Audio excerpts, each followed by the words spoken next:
ቢናገር ታሪክ መቀየር፣ ቢናገር እስራት መፍታት፣ ቢናገር ሞትን መርታት፣ ቢናገር መቃብርን መዝጋት፣ ቢናገር ጨለማውን መክፈፍ፣ ቢናገር ችግርን ወደ ጥልቁ ጥሎ ልጆቹን ከፍ ማድረግ የሚችል አባት ብቻ ነው። እግዚአብሔር ይናገረን። ክብር ሁሉ ለስሙ አጠራሩ ይሁን። እሱ ሲናገር ብቻ። ሰውማ ቢናገርም ያቆስላል፣ ቢናገርም መፍትሄ የለው እና ብዙዎቹ ይጠብቁታል፣ ዝም ይላል። ዝም ይገርመኛል።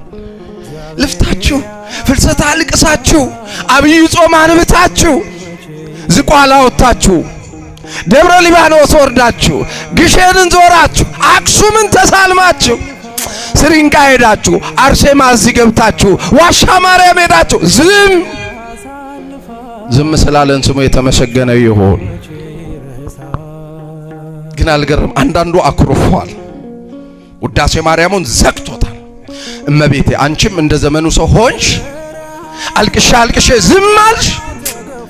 አማኑኤል ድሮ ትደርስ ነበር ዘንድሮ ዝም አልከኝ ብለው መልካ ሚካኤሉን ውዳሴ ማርያሙን ዳዊቱን ዘግተው ዝም ብለው እግዚአብሔር ላይ ያኮረፉ ሰዎች አሉ። በእውነት ቢኮረፍ እግዚአብሔር ይኮረፋል? ይኮረፋል ወይ? አይኮረፍም እኮ። ስለከለከለን ስሙ የተመሰገነ ይሁን። ቆይ አብርሃምን የጠራው ማን ነው? ማን ነው? ስሙን ጥሩት። እግዚአብሔር። አብርሃምን እግዚአብሔር ሲጠራው ስንት ዓመቱ ነበር? አቤት 75 ዓመቱ። አሁን እንደው የቃና ፊልም የትኛው ቻፕተር ላይ ነው የቆመው ብትባሉ ፓርቱን ትናገራላችሁ አይደል? እስከ ፋዚሌት ልጆች መታችሁ ኩዚኩኒያ አይቀራችሁ ትናገራ የለም። ወንዶቹ ደግሞ ከእንግሊዝ ፕሪሚየር ሊግ እስከ ስፔን ላሊጋ ድረስ አይቀርህም። የሚለብሰው ቲሸርት፣ የሚሰልፍ አሰላለፉ፣ ደሞዙ አይቀርህም። የሐዋርያ ቁጥር ስንት ነው? የለም። የነቢያት ቁጥር የለም። የቅዱሳን ታሪክ የለም። የቅዱሳኑ አገልግሎት የለም። ከዚህ ውልቅ ብለን ስንሄድ ኦርቶዶክስን አውቃታለሁ። የአብርሃምን እድሜ ሳታቅ እንዴት ኦርቶዶክስን ታውቃታለህ? ማስተዋላችንን እግዚአብሔር ይመልስልን። አብርሃም ሲጠራ ስንት ዓመቱ ነው? 75። ልጅ የወለደው በስንት ዓመቱ ነው? በመቶ። ስንት ዓመት ጠበቀ? ዛሬም ይለዋል እሰጥሃለሁ። ይወጣል አብርሃም። ዝም አልከኝ ይለዋል አብርሃም ይለዋል እግዚአብሔር። ይቆጣዋል። ዝም በል ፍጹሙን በፊቴ ተመላለስ እኔ ኤልሻዳይ ነኝ ይለዋል። እኔ ምንድን ነኝ? አቤት ኤልሻዳይ ነኝ፣ ሁሉን ቻይ ነኝ፣ አረገዋለሁ። እኔ ላንተ ጋሻ ነኝ። አብርሃም ስለ ልጅ አትጠይቀኝ፣ እኔ ከልጅ በላይ ነኝ ላንተ ይለዋል። ግዴላችሁም ከጠየቅነው ገንዘብ በላይ እግዚአብሔር ለኛ ነው። የቱ ይሻላል? እንደው 10 ሚሊዮን ይሻላል? እግዚአብሔር ይሻላል? ቢጠይቀን ምን ትሉታላችሁ? እንዲህ ነው ጸሎታችን። ግን እግዚአብሔር ዝም ይላል። ከዛ ለኛ የተሻለው እሱ ስለሆነ ከፈለግነው ነገር ይልቅ የሚሻለን ማን ነው? ካጣነው ነገር ይልቅ ለኛ የሚበዛው ማን ነው? ችግራችሁን ተውት፣ መከራውን ተውት፣ እርሱት። ምትረሱት ግን በእናንተ አቅም አይደለም። ማስላለ ነው የሚረሳው። ዝም ብላችሁ አትጩሁበት። እግዚአብሔር ላይ ጠብቁት፣ መጠበቁን ጠብቁት። ሙሴ ምን እንዳለው ትዝ ይላችኋል? ዘጸአት 14 ላይ ሙሴ ከግብፅ አውጣ ብለኝ ልከኸኝ እስራኤልን አምጥቼ ይኸው ፈርዖን ከኋላ የአዜብ ንፋስ የናጌቡ እሳት ይኸው ደግሞ ከፊት ኤርትራ ባህር አለ። በእውነት አውጥተህ ሕዝብህን ምድረ በዳ ትጨርሳለህን አለው። እግዚአብሔር ግን እንዲህ ነበር አይደል ያለው? አባቶች ለምን ትጮህብኛለህ? ወደ እኔ ጮህ ያለ እግዚአብሔር ለምን ትጮህብኛለህ? አንዳንዴ ዝም በሉ፣ ሲዘገይ ዝም በሉት። መጽሐፍ ምንድን ነው የሚለው? ሰው ዝም ብሎ እግዚአብሔርን ማደን ተስፋ ቢያደርግ ምንድን ነው? ጥሩ ነው ይላል ኤርምያስ በመጽሐፈ ስድስቱ እርከኖች ይባላል። እነዚህ ስድስቱ እርከኖች፣ በእነዚህ በስድስቱ እርከኖች ላይ የነፍሱን እግር ያቆመ ክርስቲያን አይናወጽም፣ አይወድቅም። ስድስቱ እርከኖች እነማን ናቸው ተብላችሁ ትጠየቁ። ልጁ እስኪ ልጁ በሉ። ማን ነው ልጁ? የማን ልጅ? የምን ልጅ? የባሕሪ ልጅ። በጣም ግሩ ነው። ስለዚህ ልጁ የምትለው አንድ እርከን ናት። ምክንያቱም የሰው ልጅ ሰው እንደሆነ የእግዚአብሔር ልጅ ማን ነው ብለናል? እግዚአብሔር። ስለዚህ ልጁ የምትለው አንድ እርከን ናት። ከዛ ሁሉን ወራሽ የምትለው አንድ እርከን ናት። ዓለምን የፈጠረ የምትለው አንድ እርከን ናት። ስንት እርከን ደረስን? 3 እርከን። ጸዳለ ስብሐቲሁ ወይም የክብሩ ጸዳል የምትለው ስንተኛ እርከን ናት? አራተኛ እርከን ናት። እነዚህ ላይ እግሮቹን ያቆመ ክርስቲያን ማንም ገፍቶ አይጥለው። ዕብራውያን ምዕራፍ 1 የገባው ክርስቲያን ስለ ክርስቶስ ማንም ሰው ተከራክሮ አያሸንፈውም። ስለዚህ የዛሬውን ደግሞ ነግራችኋለሁ። ጸዳለ ስብሐቲሁ ወይም የክብሩ ጸዳል። እነዚህ ጸዳል የምትለው ቃል ተመልከቱ፣ ከፀሐይ ምሳሌ ወስዶ ይናገራል። ቅዱስ ዮሐንስ አፈወርቅ ዕብራውያንን በተረጎመበት በሁለተኛው ድርሳን ክፍል ጸዳል ስላለው ከዋናው ጸዳልነት ጋር የሚበቃ ምሳሌ አይገኝም ይላል። ወይም በፀሐይ ጸዳል የሚባለው ከፀሐይ ወጥቶ ምድር ላይ የሚደርሰው እኛ በተለምዶ ጨረር የምንለው ማለት ነው። እሱ ነው ጸዳል የሚባለው እና በዚያ ስለተመሰለ በትክክል እንደዚያ ነው ብለህ እንዳትወስደው፣ በሚመስልበት ብቻ የሚበቃውን ምሳሌ ይዞ መሄድ ይገባል። እግዚአብሔር በምሳሌ እንደሚመሰል ያስረዳን ማን ነው? ለመጀመሪያ እግዚአብሔር እንደሚመሰል ያስረዳን ሊቅ ማን ይባላል ብትባሉ ምትላላችሁ? እግዚአብሔር በምሳሌ እንደሚመሰል አቤት። አሁን ለምሳሌ መናፍቃንን ምስጢረ ሥላሴን በፀሐይ መስዬ ላስረዳ ብትሏቸው መጽሐፍ ቅዱስ ላይ አለ ይላል። ግን እግዚአብሔርን በምሳሌ መግለጥ እንደሚቻል የት ታውቃላችሁ ብንባል ምን እንላለን? እኔን በማን ትመስሉኛላችሁ ይላል እግዚአብሔር። በሰማይ ነው? በምድር ነው? በፀሐይ በጨረቃ በከዋክብት በማን ልትመስሉኝ ነው ይላል። አትመስሉኝ ብሏል። ስለዚህ አትመስሉኝ ካለ እግዚአብሔር ለምን ይመሰላል? መስሎ መናገርን የመጀመሪያ ማን ይመስላችኋል? ራሱ እግዚአብሔር መስሎ የተናገረ ራሱ ነው። ሰውን በአርአያችን በምሳሌያችን ምን እንበላለን? እንፍጠር አለ። ስለዚህ እግዚአብሔር ራሱን በማን መሰለ? በሰው መሰለ ማለት ነው። በሰው መሰለ። እግዚአብሔር አምላካችሁ የሚባላ እሳት ነው ይላል። እሳት በላኢ ይላል። እግዚአብሔር አምላካችሁ የሚባላ እሳት ነው ብሎ ይናገራል ኦሪት ላይ። ራሱን እግዚአብሔር ምን አለ ማለት ነው? በሉ እንጂ እሳት መሰለ ማለት ነው።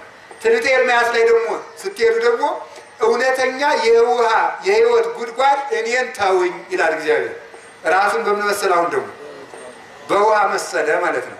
ከዛ አዲስ ኪዳን ላይ ደግሞ ስትመጡ ደግሞ ጌታችን ኢየሩሳሌም ሚመጠን ፈቀድኩ አስተጋብኦሙ ለውሉድኪ ይላል። ተመልከቱ። ከመ እንተ ታስተጋብ ዶርሆ እጎሊሃ ታሕተ ክነፊሃ ይላል። ሉቃስ ወንጌል ላይ መጥቶ ደግሞ ኢየሩሳሌም አንቺ በእንቢተኝነት ቀረብሽ እንጂ እኔ ግን ዶሮ ጫጭቶቿን በክንፏ እንደምትሰበስብ ልጆችሽን ልሰበስባቸው መጥቼ ነበረ። አሁን ክርስቶስ ራሱን በምን መሰለ? በዶሮ መሰለ ማለት ነው። ዶሮ እንደምትመግብ እሱም መግቦ ስለሚያሳድግ ዶሮ ጫጭቶቿን በክንፎቿ ሸፍና ከጭልፊት እንደምትጠብቅ እሱም ደግሞ እኛን ከመከራ መጠበቁን መግቦትን ለማስረዳት ራሱን በዶሮ መስሎ ተናገረ። እኔ እውነተኛ በግ ነኝ ይላል። ለምሳሌ እኔ የበጎች በር ነኝ ይላል። አሁን ራሱን በምን መሰለ? በደጃፍ መሰለ ማለት ነው። በበር ራሱን እየመሰለ ተናገረ። ደግሞ ሌላ ጊዜ ደግሞ እኔ እረኛ ነኝ ይላል። ሌላ ጊዜ ደግሞ እኔ ዳኛ ነኝ ብሎ ይናገራል እግዚአብሔር ማለት ነው። አሁን ወከመ ይርቅ ሰማይ ምድር ይላል። ደግሞ ሰማይ ከምድር እንደሚርቅ ሐሳቤ ከሐሳባችሁ እንደዚህ ይርቃል አለ። ስለዚህ ደግሞ አሁን ራሱን ሰማይ ብሎ ደግሞ ጠራ እግዚአብሔር ማለት ነው። ስለዚህ ራሱን በምሳሌ የገለጠ እግዚአብሔር ነው። ያንን ይዘው ቅዱሳን ሊቃውንቱ በፀሐይ በቀላይ በነፋስ እየመሰሉ ስለ እግዚአብሔር ይናገራሉ። ስለዚህ ወውቱ ጸዳለ ስብሐቲሁ እርሱ የክብሩ ጸዳል ነው። አሁን በደንብ አስታውሉ በሞዴል ይህ ቃል ጸዳል የሚለው ቃል መጀመሪያ ስለ ጸዳል እንረዳ። ፀሐይን አስቡና አሁን የለችም መሰል ፀሐይን አስቧት። ፀሐይን ስታስቡ ጸዳል የሚለው ከምን የወጣ ነው? አይዟችሁ ከፀሐይ የወጣ ነው። ከፀሐይ እና ከጸዳል ማን ይበልጣል? ማን ይቀድማል? ፀሐይ ትቀድማለች አይደል? ቆይ ጸዳል ፀሐይ አይደለም እንዴ? እሺ አንድ ሰው የሚቆም እስኪ ቆም ና ወደ ና እዚህ ነው። እሺ አማራው እሺ ማነው ስሙ? ኢዮቤል ይባላል ይሄ ልጅ። አሁን ተመልከቱ ከኢዮቤል እና ከእጁ ማን ይቀድማል? እጅ ነው። ማን ይቀድማል?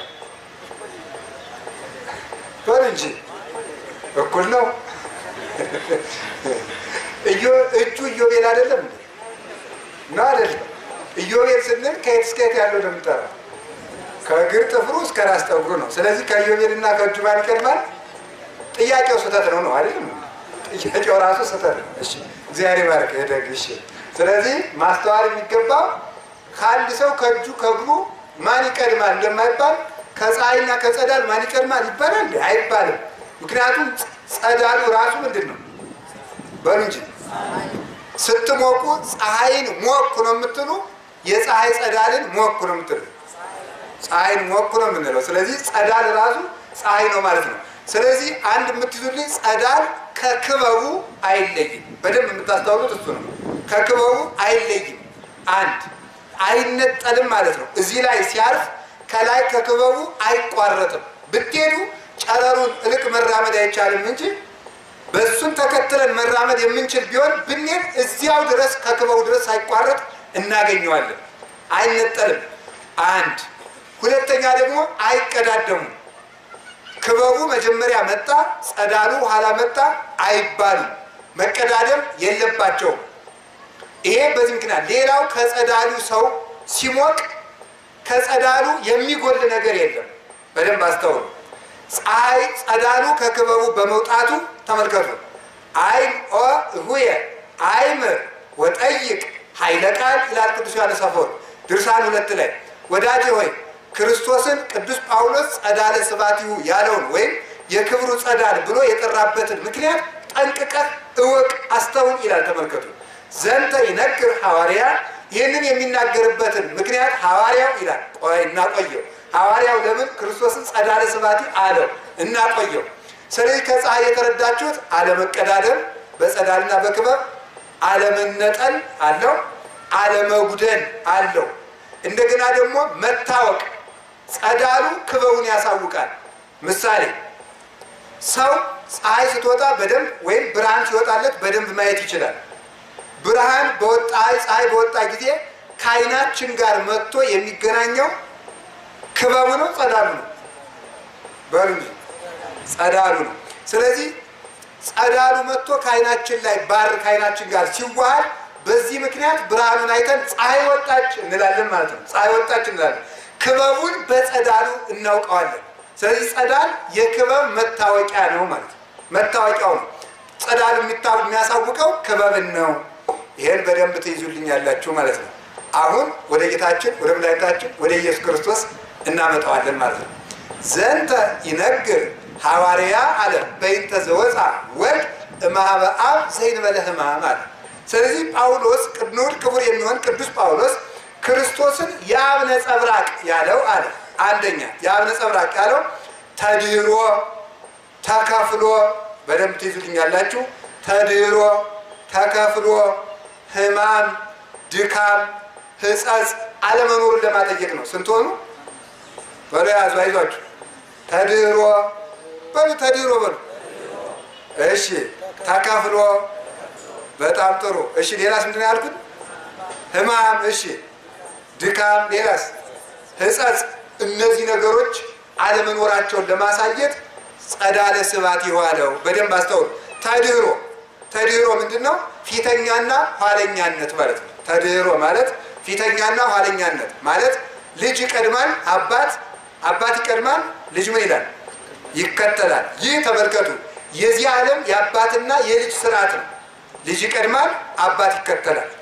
አይደለም አባት ይቀድማል ልጅ ይከተላል። በዚህ ይሄ ተድህሮ ይባላል።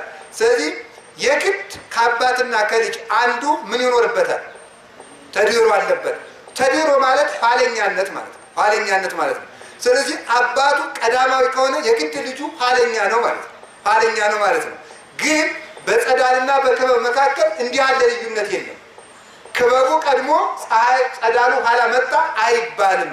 ስለዚህ ወልድ የአብ ልጅ ነው ባል ጊዜ አብ ቀድሞ ኑሮ ወልድ ኋላ ተወለደ አይባልም። ስለዚህ ተድሮ እንደሌለበት ጸዳሉ ከክበቡ የምትላት ይቺ ክብ ሆና የምትታየን የፀሐይቱ አካሏ የሚባለው ነው።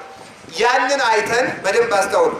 ያንን ክበብ አይተን አይ ጸዳሉ ከዚያ ወጥቶ ስለመጣ ፀሐዩ ይቀድማል እንደማንለው ፀሐይ ባለችበት ሁሉ ጸዳሏ እንዳለ ተድሮ መቀዳደም እንደሌለበት በአብና በወልድ በመንፈስ ቅዱስ መካከል የዘመን የጊዜ የቅጽበት ልዩነት የለም። ኢወለዶ አብ እምድኅረ ዘመን ይላሉ ሰለስቱ ምዕት በሃይማኖተ አበው። አብ ወልድን ኖሮ ቆይቶ አልወለደውም። በነበረበት ሁሉ እንበለ ዘመን አባቱ ሆኖ ይኖራል፣ እንበለ ዘመን ልጁ ሆኖ ይኖራል ማለት ነው። በአብና በወልድ በመንፈስ ቅዱስ መካከል ዓይንን ጭፍን አድርጎ እስከሚገልጧት ድረስ ወልድ ወይም ገልጠው እስከሚጨፍኗት ድረስ የቅጽበት ልዩነት የለችም ማለት ነው። ከቃሉ ጋር ናችሁ። እግዚአብሔር ከሁላችን ጋር ይሁን። አሁን በደንብ አሁን አባቶቻችን ምን ይላሉ? ይሄ ባልጩት ድንጋይ የሚባል አለ። ታውቃላችሁ? ባልጩት ድንጋይ ምንድን ነው? ባልጩት ድንጋይ ባልጩት ድንጋይ ምንድን ነው? ወይም ሻፎ ድንጋይ አታውቁም?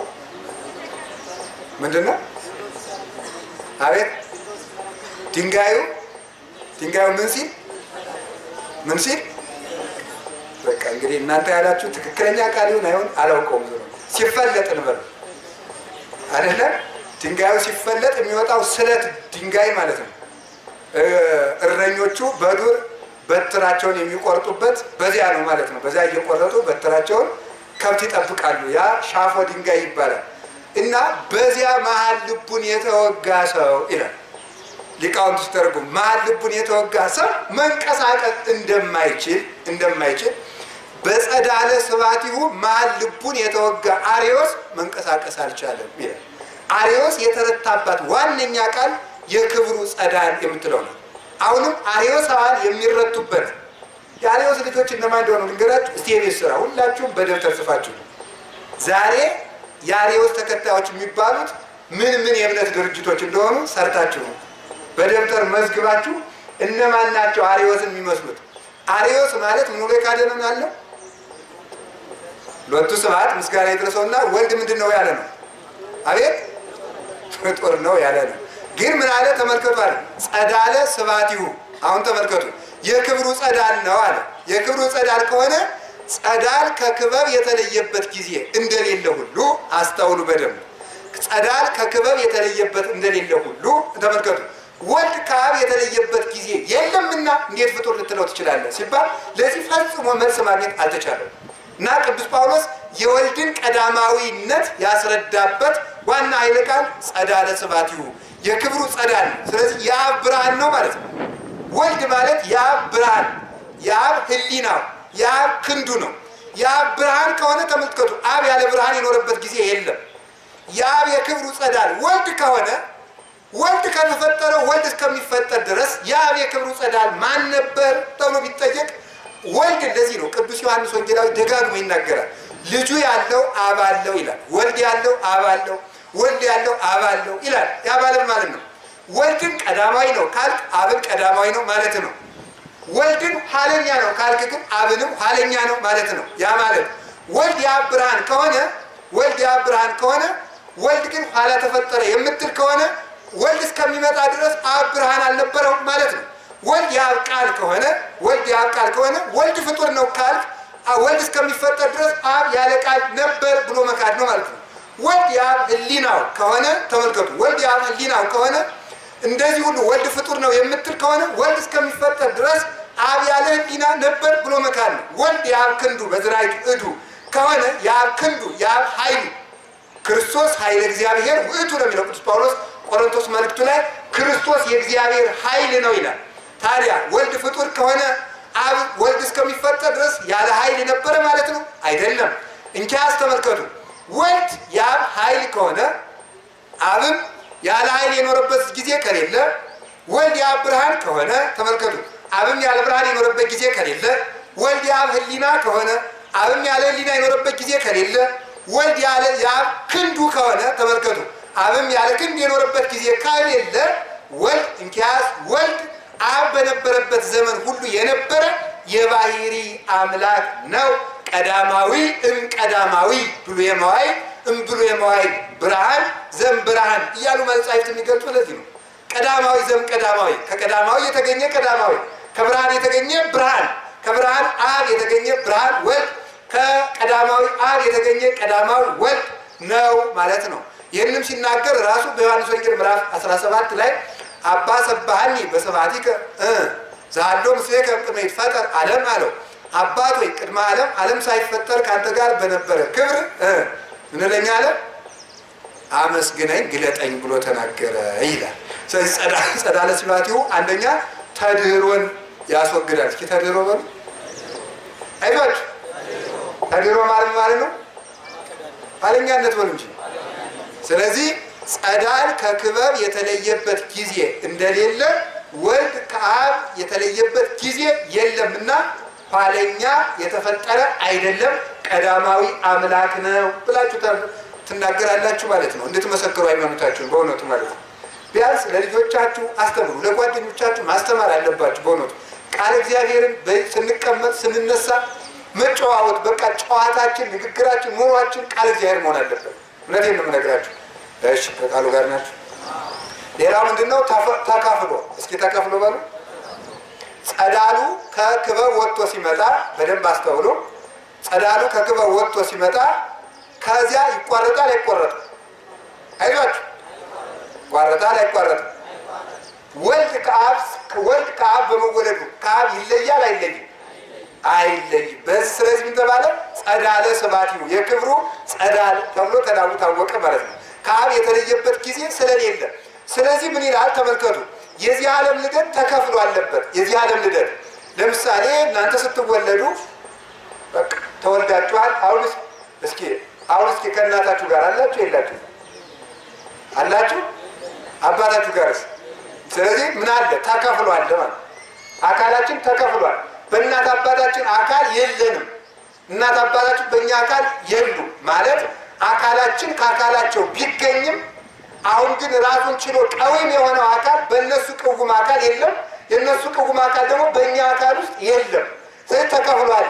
ወልድ ግን ከአብ ሲወለድ ከአብ ደግሞ አልተነጠለም። ለአብ ቃል ሆኖ በአብ ህልው ሆኖ አለና ማለት ነው። ስለዚህ ጸዳለ ስብሐቲሁ የሚለው ከአብ አለመነጠሉን የምታስረዳ ነው። ስለዚህ ምን ይባላል? እያሃልቅ ልደቱ። እስኪ እያሃልቅ ልደቱ በሉ አይዟችሁ። እንዲያውም እሺ ተርጉማት እስኪ። እያሃልቅ ልደቱ ነበር። እያሃልቅ ልደቱ አያልቅም። ይሄን በግዕዝ በአማርኛ ተርጉሙት ብያችሁ ነው። የሀገራችን ቋንቋ አትወዱም ለምን አታጠሩም እያልኳችሁ ነው። ለዚህ ነው በእውነቱ ማለት ነው። እስኪ ልደቱ አያልቅም በሉ። ልደቱ ምን አይልም? አያልቅም። ልደቱ አያልቅም ማለት ተመልከቱ፣ በደንብ አስተውሉ። አሁን የፀሐይ ጨረር ወይም ጸዳል ከየት ይወጣል? ከምን የሚወጣው? ከክበቡ ይወጣል። ከክቡ አካል ከምናውቃት ከዚያች ይወጣል። ሲወጣ ግን ሁልጊዜ እየወጣ ነው የወጣው ነው እንደወጣ የሚኖረው። በደንብ ያዙት። ይሄ ሁልጊዜ እየወጣ ነው ወይስ የወጣው ነው ሲታየን የሚኖረው? አቤት ሁልጊዜ እየወጣ ነው ከውስጥ ሁልጊዜ እየመነጨ ነው ነውስ የወጣው ነው የሚታየን?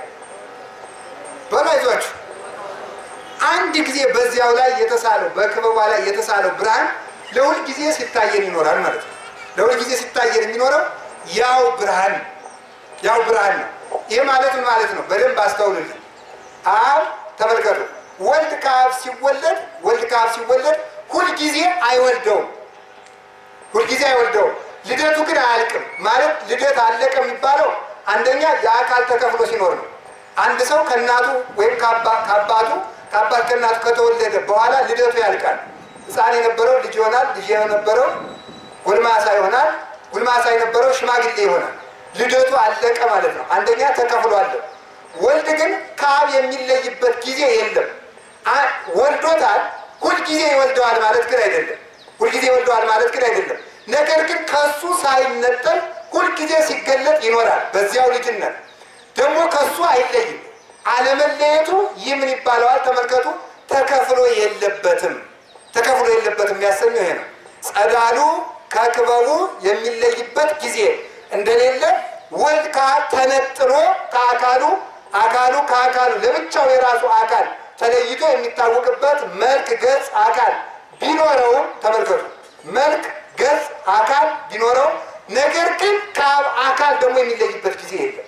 ይህ ነው ጸዳለ ስብሐቲሁ የሚባለው። ስለዚህ ተከፍሎ የለበትም ማለት አንድ ጊዜ በአጭር ቋንቋ እንዲገባችሁ ጸዳሉ ወይም ጨረሩ ከምን እንደማይለይ ነው። ከየት እንደማይለይ ነው? ከክበቡ እንደማይለይ ወልድ አካሉ ለብቻው ተለይቶ የሚታወቅ ቢሆንም ከአብ አካል ግን የሚለይበት ጊዜ ስለሌለ ተከፍሎ አለመኖርን በዚህ ምክንያት ምን አለ? ጸዳለ ስብሐቲሁ የክብሩ ጸዳል ብሎ ጠርቶታል ማለት ነው። እንዲህ አለ። ስለዚህ ጌታችን መድኃኒታችን ኢየሱስ ክርስቶስ ከቃሉ ጋር ናቸው። ከቅድስት ድንግል ማርያም በተወለደ ጊዜ ተመልከቱ፣ አብ ወልድ መንፈስ ቅዱስ አለ። ከሶስቱ ማን ነው ሰው የሆነ? አቤት! ከክበቡ ከሙቀቱ ከጸዳሉ የትኛው ነው ከዓይናችን ጋር የሚገናኝ? በሉ እንጂ ጸዳሉ ከዓይናችን ጋር ይገናኛል አይደለም? ብርሃኑ ማለታችን ነው። ብርሃኑ ግን ብርሃኑ ከዓይናችን ጋር ሲዋሃድ አካሉ መጥቶ ዓይናችን ላይ አረፈ፣ ፀሐይኛ ላረፈች ይባላል አይባልም ማለት ነው። ጸዳሉ የራሱ አካል አለው፣ ክበቡም ደግሞ የራሱ አካል አለው፣ ሙቀቱም ደግሞ የራሱ የሚታወቅበት እያንዳንዳቸው አካላት አላቸው። ያ ግን ተመልከቱ እዚህ ላይ ዓይናችን ላይ የሚያርፈው ብርሃኑ ነው። ልክ እንደዚህ ከቅድስት ድንግል ማርያም ሰው የሆነው ወልድ ብቻ ነው፣ ወልድ ብቻ ነው። አስተውሉ። ግን ጸዳሉ ከዓይናችን ጋር መጥቶ ሲዋሃድ ከላይኛው አካል ተለየ ተቋረጠ እንደማይባለው ሁሉ ወልድ ከቅድስት ድንግል ማርያም ሲወለድ ከአብ ሪና ተለየ አይባልም። ስለዚህ ምን ብሎ ተናገረ? ዮሐንስ ወንጌል ምዕራፍ 1 ቁጥር 18 ላይ ቅዱስ ዮሐንስ ወንጌላዊ ለእግዚአብሔር ሳልወ ዘርእዮ ግሙራ አላ ወልድ ዋሕድ ዛሎ ውስተ ሕፅናሁ ውእቱ ነገረነ ብሎ ይናገራል። እግዚአብሔርን ያየው አንድስ እንኳ የለም ይላል። እግዚአብሔርን ያየው አንድስ እንኳ የለም፣ በአባቱ እቅፍ ያለ አንድ ልጁ ነገረን እንጂ ይላል። በየት ያለ ነው የሚለው? በአባቱ እቅፍ ያለ ግን ምን አለ? አንድ ልጅ። በዚህ ዓለም ክርስቶስ ተወልዶ ሲመላለስ በአባቱ እቅፍ ደግሞ በሰማያት አለ። የዮሐንስ ወንጌል ምዕራፍ 1 ቁጥር 53 ስታነቡ ደግሞ እንዲህ ይላል፣ እምይእዜሰ ዘየዐቢ እምዝትርእዩ ይላል። ተመልከቱ፣ እንዘ ይትረኃዋ ሰማያት ወመላእክተ እግዚአብሔር ያዕርጉ ወይወርዱ ሀበ እጓለ እመሕያው ብሎ ይናገራል። ናትናኤልን ጌታችን መድኃኒታችን ኢየሱስ ክርስቶስ ናትናኤል ፊልጶስ ሳይጠራ ከበለስ ስር አውቃለሁ ቢለው አንተ በእውነት የእግዚአብሔር ልጅ ነህ አለው። አይ በዚህ ታደንቃለህን አለና ሲያበቃ ከዚህ በኋላ ግን ከዚህ የሚበልጥ ታያላችሁ አላቸው። ለሁሉም ደቀ መዛሙርት ሲናገር ሰማያት ሲከፈቱ የእግዚአብሔር መላእክትም ወደ ሰው ልጅ ሲወጡና ሲወርዱ ታያላችሁ አለ። አስተውሉ። ሰማያት ሲከፈቱ መላእክትም ወደ ሰው ልጅ ሲወጡና ሲወርዱ ታያላችሁ። የሰው ልጅ የማን መጠሪያ ነው? የክርስቶስ የስጋው መጠሪያው ነው። ሰው የመሆን መጠሪያው ነው። መጽሐፍ ቅዱስ ላይ ሐዲስ ኪዳን ላይ በተለይ የሰው ልጅ የሚል ስታገኙ የጌታችን የመድኃኒታችን ኢየሱስ ክርስቶስ መጠሪያው ነው። ራሱን የሰው ልጅ እያለ ነበር የሚጠራ። ለምን? ሰው መሆኑ በትክክል በእውነት ስጋ ለብሶ እንጂ በምታት አለመሆኑን ለማስረዳት የሰው ልጅ እያለ ይጠራ ነበር ራሱ። ታዲያ መላእክት ወደ ሰው ልጅ ሲወጡና ሲወርዱ ወደ ሰው ልጅ ያ ማለት ተመልከቱ፣ የሰው ልጅ የተባለ ክርስቶስ ከሆነ ክርስቶስ ያለ በምድር ነው። ያን ጊዜ ወደ ሰው ልጅ ሲወጡ ማለቱ በሰማያትም ስላለ ነው። ተመልከቱ፣ መላእክት ወደ ሰው ልጅ ሲወጡ አለ በሰማያት ስላለ፣ ሲወርዱ አለ በዚህም ደግሞ ያለ እሱ ስለሆነ። ስለዚህ መላእክት ሲወርዱም ወደ እኔ ይወርዳሉ፣ ሲወጡም ወደ እኔ ይወጣሉ ብሎ ምሉዕነቱን አስረዳ። ስለዚህ ተከፍሎ ወይም ተድህሮ እንደሌለበት ለማስረዳት ተድህሮ ክርስቶስ ወልድ ከአብ በኋላ የመጣ እንዳልሆነ ተከፍሎ ከአብ የተነጠለበት ጊዜ እንደሌለ ለማስረዳት የአብ የክብሩ ጸዳል ብሎ ጠርቶታል። ከቃሉ ጋር ናቸው። ሶስተኛው ደግሞ ምንድነው? ሕማም ነው። አካል ዘእምአካል ባህሪ ዘእምባህሪ ነው። የወልድ አካል ከአብ አካል ተወለደ፣ ወጣ፣ ተገኘ ይባላል። የወልድ አካል ከአብ አካል ተገኘ። ይህ ሲሆን ግን ሕማም የለበትም፣ ወይም ስቃይ ሕማም ለአብም የለበትም ለእሱም የለበትም። ለምን? ምን ማለት ነው? ጸዳሉ ከክበቡ ወጥቶ ወደ ምድር ባበራ ጊዜ ፀሐይ የምትሆነው ነገር የላትም። አትሰበርም፣ አትቆረጥም፣ አትሰነጠቅም። የምትሆነው ነገር የላትም። ልክ እንደዚሁ ወልድ ከአብ በመገኘቱ አብ ሕማም፣ ድካም፣ ፀሐይ የለበትም። ስለዚህ ከሕማም ከድካም የዚህ ዓለም ሰው ሲወልድ አጋዥ ያስፈልገዋል። አብ ግን ወልድን በወለደ ጊዜ አጋዥ ረዳት አላስፈለገውም። በባህሪው ወልድን ወለደው። ስለዚህ ሕማም እንደሌለበት ድካም እንደሌለበት ለማስረዳት በምን አለው? በጸዳለ ስብሐቲሁ አለው። ስለዚህ ተከፍሎ ተድሮ ሕማም ድካም እንደሌለ ለማጠየቅ ነው። አራተኛው ተመልከቱ፣ ምንድን ነው? ሕጸጽ አስተውሉ። ሕጸጽ በደንብ አሁን ጸዳሉ ከአብ ማነው ከክበቡ ሲወጣ ከፀሐይ ይጎላል አይጎልም? አይዟችሁ አይጎልም። በሉ ከአንድ ሻማ ሌላ ሻማ ብናበራ ያኛው ሻማ ይጎላል አይጎልም? አይጎልም። ስለዚህ ወልድ ከአብ ሲወለድ በአብ አካል ሕጸጽ የለበትም። ወይም ደግሞ ተመልከቱ፣ ልጅ ከአባቱ ሲወለድ እሱ የአባቱን ሙሉ አካል ቢይዝም ግን ሕጸጽ አካል አለበት። ሕጸጽ አካል ማለት ምን ማለት ነው? ሕዋሳቱ ትንንሾች ናቸው፣ ደካሞች ናቸው። ቀስ ብለው እየበረቱ ነው ወደ አባቱ የሚደርሱ። በወልድ ግን የለበትም። አብ ወልድን ስለወለደ ከአካሉ የጎደለ ነገር የለም። ወልድ ከአብ ስለተወለደ ከአካሉ የሚያንስ ነገር የለበትም። አካሉን መስሎ ባህሪውን አክሎ ተወለደ። ያ ሕጸጽ አካል ሕጸጽ ክብር እንደሌለበት አባት ልጁን ሲወልደው ከልጁ በክብር ይበልጣል። ልጁ ከአባቱ ሲወለድ እንደ አባቱ ስራ ሰርቶ እስከሚገለጥ ወይም ክቡር እስከሚሆን ድረስ በክብር ያንሳል፣ ሕጸጽ አለበት። ስለዚህ ተመልከቱ፣ በወልድ ግን ከአብ በመወለዱ ተመልከቱ፣ ሕጸጽ አካል የለበትም። አካሉ ሕጸጽ የለበትም፣ ጉድለት የለበትም። በክብርም ከአባቱ አያንስም። አባቱን የሚተካከል ልጅ ነው። ዘሩ ምስላ በመለኮቱ አባቴና እኔ አንድ ነን ማለት የሚቻለው ከአባቱ ጋር በጌትነት የሚተካከል አንድያ ልጅ ነው። ስለዚህ ይህንን ለማስረዳት ምን አለ? ጸዳለ ስብሐቲሁ። የክብሩ ጸዳል በለው። አይዟችሁ፣ የክብሩ ምንድን ነው? ጸዳል ነው ማለት ነው። ስለዚህ አንደኛው ሕጸጽ አካል ሕጸጽ ክብር እንደሌለበት ለማጠየቅ ይህንን ተናገረ ነው። ሌላው መታወቂያው ስለሆነ ነው። ጸዳል ለክበብ መታወቂያ ነው። ጸዳል ለክበብ መታወቂያ ነው። ስለዚህ አባቶቻችን ሲተረጉሙ ወልድን የአብ መታወቂያ ብለው ይነግሩታል። የአብ ይተረጉሙታል። የአብ መታወቂያ ጸዳሉ መጥቶ ከዓይናችን ጋር ሲዋል ፀሐይ ወጣ እንደምንለው፣ እሳት ነደደ እንደምንለው፣ የእሳቱ ብርሃን መጥቶ ከዓይናችን ጋር ሲዋል እሳት ነደደ ብለን እሳቱ መንደዱን እንደምናውቅ ወልድ ስጋ ለብሶ በመምጣቱ አብን አየ ነው። ስለዚህ ምን አለ? አብን አሳየንና ይበቃናል ሲሉት ዘርእየ ኪያየ ርእዮ ላቡየ፣ እኔን ያየ አባቴን አየ አለ። እኔን ያየ አባቴን አየ ባለ። ስለዚህ ተመልከቱ፣ በዚህ ምክንያት ወልድ የአብ የጌትነቱ መታወቂያው ነው። እኛ የምንታወቀው እኛ የእግዚአብሔር መታወቂያዎች ነን። በምን? በምሳሌነት ነው። ወልድ ግን የአብ መታወቂያ የሚሆነው በመተካከል ነው። ስለዚህ አብን ያሳወቀን።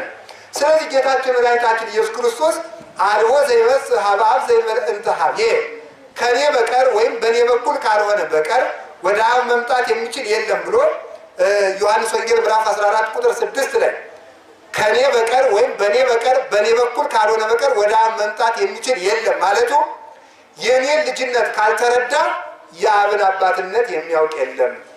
የኔን ጸዳልነት ካልተረዳ የአባቴን ፀሐይነት የሚያውቅ የለም። የኔን ብርሃንነት ካልተረዳ የአባቴን እሳትነት መረዳት የሚቻለው የለም። የኔን ጌትነት የካደ የአባቴን ጌትነት ይክዳል ለማለት በእኔ በኩል ካልሆነ አለ። ምክንያቱም ተመልከቱ፣ ፀሐዩን ያለ ጸዳሏ ማወቅ እንደማይቻል አብን ያለ ወልድ ማወቅ ስላልቻልን ነው እንጂ ስለ ምልጃ የሚመለከት ጉዳይ አይደለም። ሌሎቹ ግን ስለ ምልጃ ጣመው ይወስዱታል። ስለዚህ ጌታችን መድኃኒታችን ኢየሱስ ክርስቶስ ከአብ አብሮ ከዘመናት በፊት የነበረ ከአባቱ የማይለይ ሶስተኛ ደግሞ ተመልከቱ አባቱ እሱን ሲወልደው ሕማም ድካም የሌለበት ከአባቱ በመወለዱ እሱ የክብርና የአካል ሕጸጽ የሌለበት ያ መታወቂያው መሆኑን ለማስረዳት ጸዳለ ስብሐቲሁ ብሎ ይናገራል። እንደገና ተመልከቱ ብርሃን ዘእምብርሃን ከብርሃን የተገኘ ብርሃን ያሰኘው ይሄ ነው ማለት ነው። ከብርሃን የተገኘ ብርሃን የሚለውን አንቀጸ ብርሃን ስትጸልዩ ሁላችሁም ታገኙታላችሁ። ጸሎተ ሃይማኖትን ምን ያለ ምን ማለት ነው? ግን ከብርሃን የተገኘ ብርሃን ማለት ከአንድ ብርሃን ሌላ ብርሃን ስንለኩስ ከዚያኛው ብርሃን ጎደሎ እንደማይኖርበት ወልድ በመወለዱ ከአብ ሕጸጽ ሳይኖር እሱም ከሱም የአካልና የክብር ሕጸጽ ሳይኖርበት የተወለደ አባቱን የሚተካከል ልጅ ማለት ነው። ከብርሃን የተገኘ ብርሃን ማለት አባቱን የሚተካከል ልጅ። አብ ፀሐይ፣ ወልድ ፀሐይ፣ መንፈስ ቅዱስ ፀሐይ። ከፀሐይ የተወለደ ፀሐይ፣ ከእሳት የተወለደ እሳት። ከብርሃን የተገኘ ብርሃን የምትለው ቃል ፍቿ ይህች ናት ማለት ነው። ሌላው ደግሞ አስተውሉ። እንደዚህም ሁሉ ከአይን የሚዋሃደው ጸዳል ብቻ እንደሆነ ከድንግል የተወለደ ወልድ ብቻ ነው ብያችኋለሁ። ምን ይሆናል? አክበብ ሙቀት ባሉበት እንደሚሆን ሁሉ አብና መንፈስ ቅዱስ ከቅድስት ድንግል ማርያም ሰው አልሆኑም። ነገር ግን ብርሃኑ የአንዲት ፀሐይ ብርሃን እንደሆነ የዳነውም በአንድ መለኮት ስልጣን ነው። አስተውሉ። በተለየ አካሉ ስጋ የለበሰ በተለየ አካል ከአይናችን ጋር የሚዋሃደው ብርሃኑ ነው። አበራችልን ወጣችልን የምንል ግን አንድ ፀሐይም ነው። በተለየ አካሉ ሰው ሆኖ የተወለደ ወልድ ብቻ ነው። አዳኑን የምንል ግን ሶስቱን ነው። ለእርቅ የተገለጠ መስዋዕት ሆኖ ለእርቅ የቆመ ክርስቶስ ነው። በዕለተ ዓርብ በመስቀል ላይ ለእርቅ የታየ አባቴ ሆይ እያለ እኛን ወክሎ የእኛን በደል ተሸክሞ በዕለተ ዓርብ መስቀል ላይ የቆመ ሊቀ ካህናት ኢየሱስ ክርስቶስ ነው። ከአባቱ ጋር ሆኖ ደግሞ ይቅርታውን የሰጠን እሱ ነው። እሱን ቀጥለን እንመለከተዋለን። የክብሩ ጸዳል ለሁላችንም ያብራልን። ያስተማረን እግዚአብሔር የተመሰገነ ይሁን። ጌታችን መድኃኒታችን ኢየሱስ ክርስቶስ የዓለሙ ብርሃን ነው። የጨለመውን ዓለም በብርሃነ መለኮቱ ያብራልን። ስብሐት ለእግዚአብሔር ወለወላዲቱ ድንግል።